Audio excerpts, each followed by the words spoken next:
Hello, and welcome to another episode of I Like Where This Is Going. I'm your host, Dominique, and I believe last time we ended off with faith and trusting God's character, and we spoke about Hebrews 11:6. But without faith, it is impossible to please Him. For he who comes to God must believe that He is, and that He is a rewarder of those who diligently seek Him. And some of the questions we asked was, what does it mean to trust God's character? And how can we demonstrate faith in God's existence and nature? When I started this podcast, I said that I would be truthfully honest and speak the unfiltered truth. And truth is, it's hard trusting God. It's hard just blindly trusting that He has your best interests at heart. Because when you're in the thick of it, it's just really hard to just give everything to Him. I mean, you're most vulnerable when you surrender and when you surrender fully. And I spoke a lot about grief and how grief can be many, many things. And sometimes grief comes in hearing the word no. So faith and trusting God's character. Yeah. It's easier said than done when you're actively living it, when you're actively having to lean into that faith, and especially when you have other people depending on you, whether that's children, a spouse, siblings, parents, friends. Not to say that it's all bad, but people don't often talk about the downside of trusting God's character. Um, and then faith in acting on God's promises. It's really hard. It's really, really, honestly, truthfully hard. Maybe none of this might not even make the cut for the video. I might edit this out, but it's really been hard hearing the word no. And one thing that I've been learning recently is no vacancies. And when I say no vacancies, I think about the story of Mary, mother of Jesus. And I think about how she was in active labor, looking for somewhere to rest, to give birth. And I can't help but think that it's not mentioned anywhere about her suffering or her complaining or her just being weary. And I wonder why. Why is that not talked about? Was she not weary?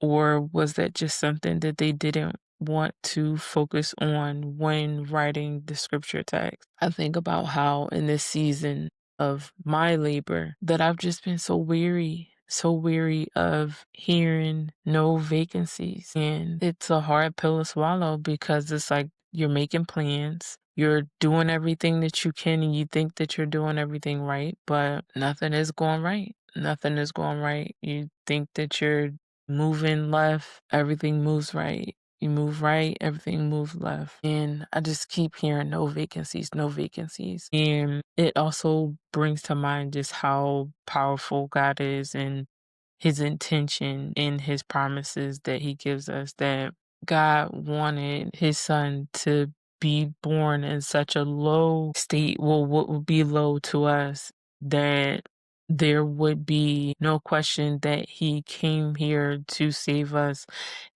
in the most humble state that He could possibly come in a manger, in a feeding trough for animals, in a barn. All the hotels, all the inns, none of them had any vacancies because Jesus could have had a nice berth, in a Hampton Inn, but He didn't. It just makes me think of the intentions of God and God's character. That was just God's character, of that Mary trusted God's character so much that she never questioned none of those places, or at least it's not written. She never complained. And it makes me feel so ungrateful because in my laboring, I am complaining. I am complaining, and it makes me feel like I'm not having trust in God's character because I've not. had trust in God's character, and I'm working on it. I pray that God heals that part of me. But it's hard when you're in the thick of it, when you're in active labor and you're going from door to door in active labor, and everybody is seeing no vacancies, all these doors getting shut in your face, and it's hard, but every time I just try to be positive and I just say no vacancy because yeah, it's bad, but it's not that bad. And I know we're not supposed to compare ourselves to anyone, but it helps to kind of bring me back to reality that how can you say that you're trusting in God's character or that you have faith that God is acting on his promises? So I have not been demonstrating faith in God's existence in nature. I've been more relying on what I am doing. And I forget that everything that I've overcome, everything that I am, it's not because of me. It's not because of things I did or did not do. There have been times where God has blessed me for things that I don't even remember praying for. So it's not for the effort that I put in. It's because God willed it. So it happened. So who am I to think that I can make anything any more different than acting on God's promises? That's what I'm learning right now. Recently had a conversation with my middle son where I told him that we couldn't go somewhere. And when I told him that we couldn't go somewhere, he wasn't thinking about the bigger picture of it. He just heard me say no. He never asked me why. Never asked me why. So I had to like pull him to the side, pull him away from everyone and explain to him because he was upset. And I felt like he was being ungrateful because I'm like, it's not me being mean. Like, I'm not telling you no to be mean. I'm telling you no because the thing that he wanted to do, it was at like 6:30 at night on a Sunday, from 6:30 to 8 o'clock. And Sunday, it like, it's the worst. Sunday night is the worst night to do anything late when you have kids because that they're going to go to bed late. They're going to be cranky Monday morning. Monday mornings are always tough when trying to get back into the swing of things when going back to school. So he just wasn't seeing that bigger picture of it. But me, as his parent, I saw the big picture and he didn't really care. Didn't really care what was my reason behind it. So, um, I had to explain to him. And as I'm talking to him, I had like this revelation, like a aha moment of this kid is being ungrateful because here I am trying to look out for him because I know that if he goes to bed late Sunday night, then that means that we're going to have a rough Monday morning. That's just going to offset your whole week. You have a rough Monday morning, now everything is all messed up. You're having a bad day automatically and just not seeing a bigger picture of it. So I'm just like, this kid, I'm your mom. I know what's best for you. And it wasn't until later on in that day, and I realized I'm like, that conversation that I had with him, that thought I had that this kid is being ungrateful, God is probably saying the same thing about me. I'm the ungrateful kid that God is telling me no, and God doesn't have to give me a reason of why he's saying no. Just say no.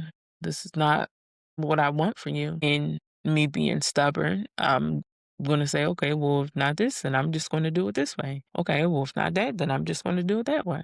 And God just keeps saying no. And I'm moaning and groaning and being upset and being angry. Then God is just looking down at me like this ungrateful kid and does not realize that I have her better interests at heart. That conversation was meant to happen with me and my son so that I can get it, so that I can see the error of my ways. And I wish I could say that it was better because it's not, because I still pity myself because the things that I want to do are not happening. The plans that I laid out are not happening. I wish this was a story of triumph, but it's a story of trial and tribulation. And I'm still very much stuck in the middle of it. And I'm trying to pray my way out of it. But I'm like, at what point does it stop being prayer And what point does it start becoming bargaining? I feel like I'm bargaining with God. God, if you do this, then I'll do that. It's empty promises because God doesn't need anything from me. And that's arrogant for me to think that He does. So that is where I am at. My faith has been wavered and it has been tested. And I am failing that test tremendously. And I wish that I could say, well, and then this marvelous, beautiful thing happened at the end of it. No, I'm still very much in the thick of it because there is a lesson that needs to be learned, and I'm just not fully seeing it. Not fully seeing it. So the scripture text is Matthew 17:20. If you have faith as small as a mustard seed, you can say to this mountain, move from here to there, and it will move. Nothing will be impossible for you. Right now, I'm surrounded by mountains. So I'll give an update once my mountains move. So the questions for this week are, what are some promises of God that we can act on?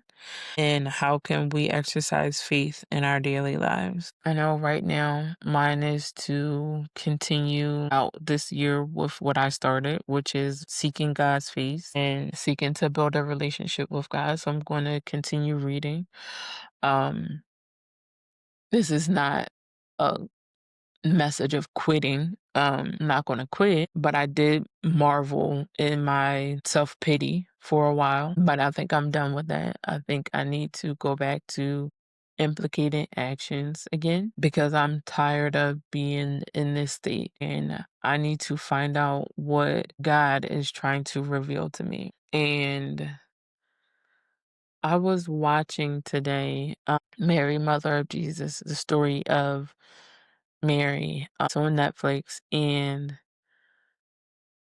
this one part, and I don't know why this one part got me so bad. Um, but it was when Mary went to visit her cousin Elizabeth, and she asked her, she said, "Have you found peace here?" No?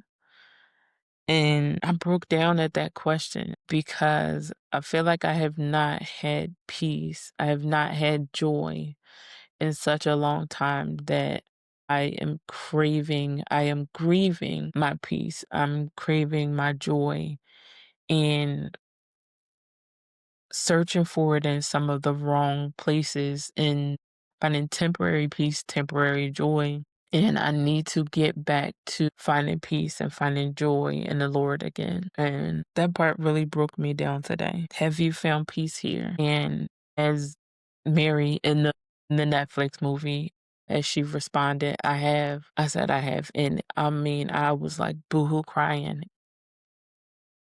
I have found peace here, but my question is, why has it left me? What am I doing differently?